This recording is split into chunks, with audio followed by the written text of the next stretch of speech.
দিনটা আমরা প্রশিক্ষণ আমরা 1 মাস ধরে কি 12 মাসে আমরা কেউ হয়তো নামাজ সাপ্তাহিক পড়ি, কেউ প্রতিদিন পড়ি, কেউ টোটালি পড়ি না, এরকম আছে। কিন্তু এই মাহে রমজান আল্লাহর উপরকে সন্তুষ্ট করার জন্য সবাই আমরা আজকে এসে জমায়েত হয়েছি 1 মাস সিয়াম পালন করার পরে।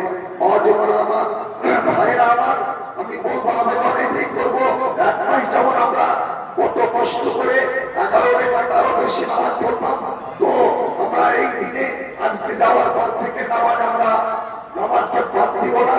তার কারণ আল্লাহ রাসূল বলেছেন কিয়ামতের মাঠে প্রথমে আউয়ালু মা ইউহাসাবুল আমবিয়া ওয়াল কিয়ামা, কিয়ামতের মাঠে আপনার আমার প্রত্যেকেরই সালাত সম্পর্কে হিসাব হবে।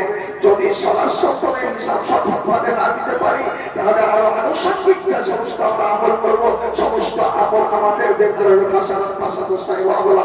সমস্ত ফাঁসি হয়ে যাবে, বেকার হয়ে যাবে। অতএব আমি প্রত্যেক মা বোন ভাইদের, প্রত্যেক মুসল্লিদের বলবো